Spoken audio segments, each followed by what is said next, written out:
Alright, so now we have a cache.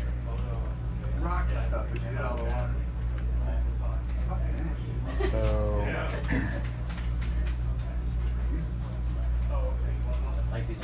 let's turn off this thing. So all we're really concerned with is our output curves. Those are going to be our guide curves. So we would want to make a new hair system on here. Create description. And I'm going to set it to placing and shaping guides because I made guide curves. Okay. Splines, guides, random, create. So what are you doing now? This is the... I just made a new hair description. Okay. That's going to be for the long hair. Okay. I'm keeping the short hair on there, but I just made it a brand new hair description. So you won't see anything because I set it to use guides, and it has no guides because I haven't attached these. So if you're under your new one, so here's my long hair description I just made, under utilities, curve to guide,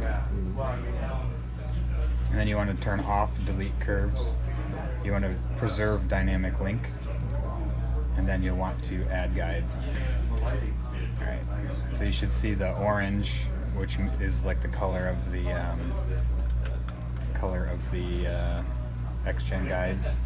So if I play through, it should refresh, and so it will interpolate these clumps to follow the guides, so you can kind of see how there's like a little radius around each one. So now it will follow. So that's why you want to set up your collision thickness first, because you want to kind of guesstimate how much volume those clumps are going to have. Otherwise you'll get a lot of clump interpenetration. So the first thing you made was this guides? You made guides from... I just used the N hair curves and then as my guides. And then in here you can set how many CVs you want for your actual output hair so that it can get smoother. You know, that's like your resolution. Like it would be pretty crappy without a bunch of them. You've got taper, same way. You got your density, you got your width, all that stuff. So from here, let's turn this up a little bit. You can add modifiers, and you can use clumping. So nothing will happen, but you have to set up the maps. So you have the option to generate random guides, or you can use the guides. You'll notice, let's see. You'll notice that it put these little hairs where the guides go. So in this case, let's just let the guides derive our clumping. So we can save that, and you'll notice that now we've got a clump pertaining to our guides. So you'll want to kind of be able to guesstimate what the shape of your hair is to have your colliders first. You can turn on color preview, kind of helps visualize the guides a little bit better, or the clumps rather. So under this clumping, you can do all sorts of stuff. You can change like the shape of how it clumps. So 0.5 is nothing, just a cone. Yeah, and then what is this? 0 is a perfect point, you know, and obviously 1 would be like flaring it out. So you can turn down the.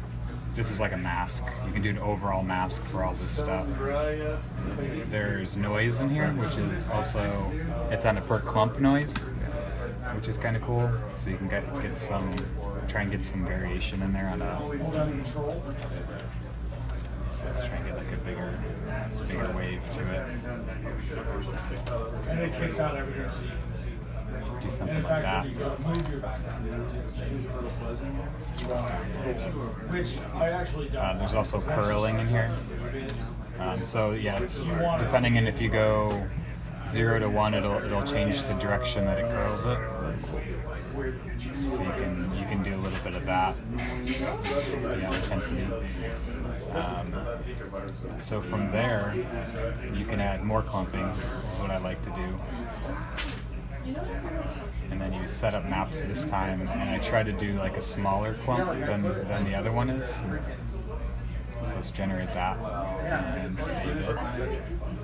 So now we've got clumps within our clump, so we get a little extra detail.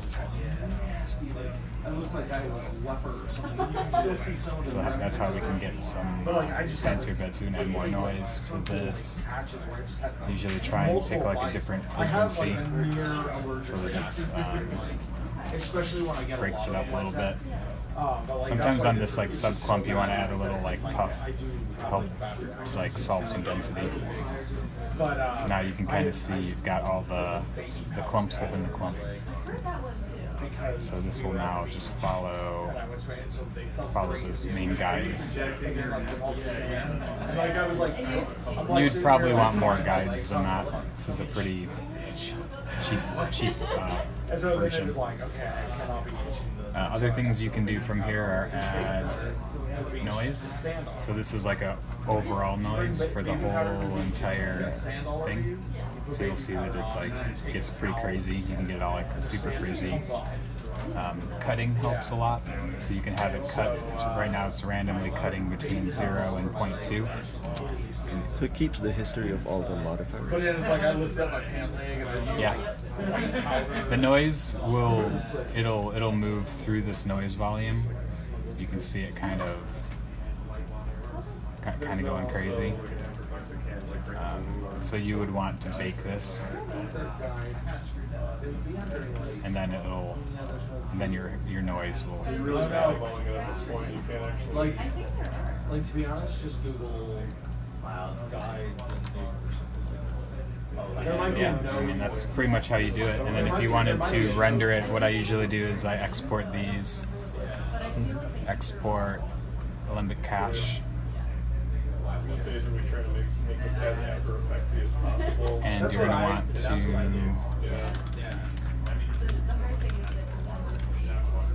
you're going to want to make sure that you do one longer than your duration, just for motion blur, so that the last frame isn't cut off. Most places that most, because like we had that guy Brian that was working at Duke since the beginning. You'll see the hairs disappearing when they go to the edge of the screen, and that's just optimization for the viewport. You're not actually losing them. Or he wasn't willing to admit that he didn't know everything. Yeah. Because there was times when I go in to ask him for flash on something, and he'd be like, oh yeah, you just do that, and then it like wouldn't work. He'd be like, oh, they must have changed it. It's like, it's okay. All right. So once you have those exported, you can say use animation. You can turn off live mode, and then you can put your Alembic cache in here. He was just like, for most new people, you mentioned batching, and they're just like, what's that? It's very much. So now these baked curves are driving There are this, very few places outside. and you'd be able to send that to the farm. You have to do one more thing to get it to actually work correctly. You have to just turn this off from auto. And you need to export patches for batch render, also one longer. And that's exporting the mesh so it sticks the hair to the mesh correctly. But I'm hoping that I will be able to push myself out of that. But hey, if I can go in and I can choose for it that way, So then from here, pay for it. if we were to Exactly. do And it this gives me and kind turn of motion blur on now, period where I can get through like the evaluation period where they're going to be watching me like, is this guy worth it? we should have motion blur hair. For can we actually do any of this stuff? If I can like get through that period of time using this skill, I'm going to do it. Is he essentially developing a whole system thing that would be able to be one click? They use shotguns, so whatever. Oh, okay. Yeah.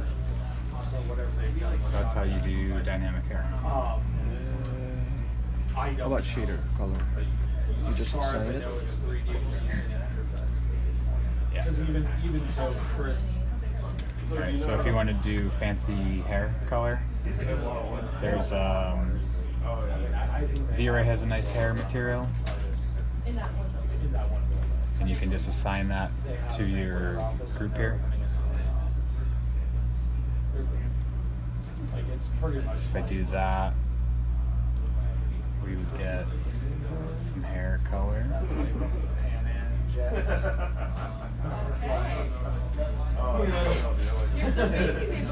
That's just the default.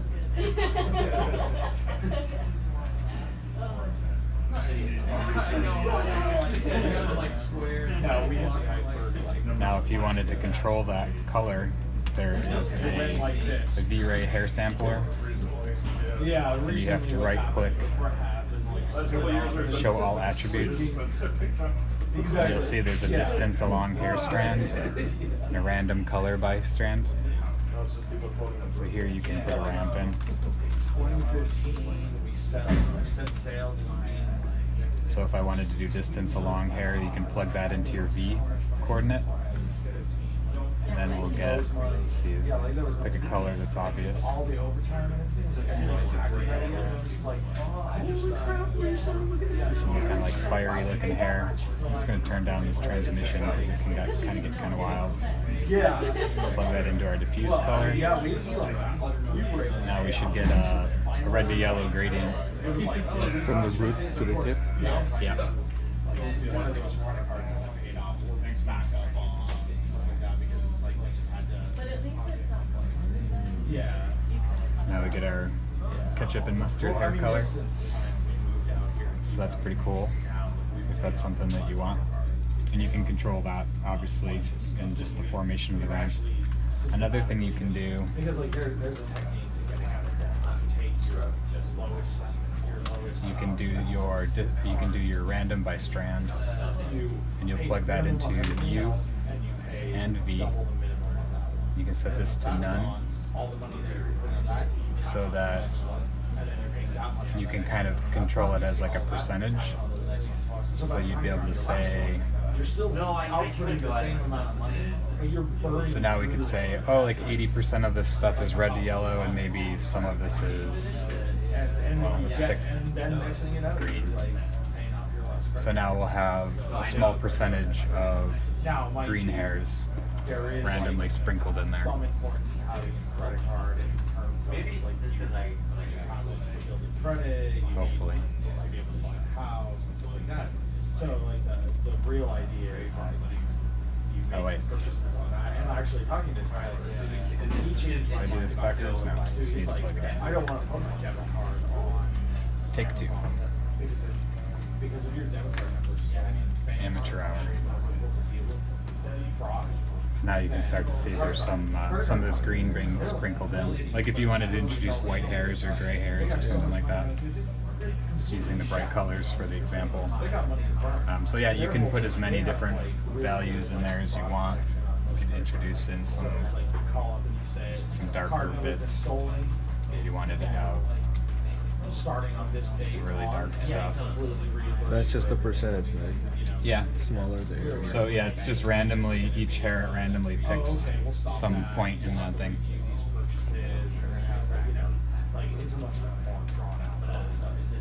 So yeah, that's the gist.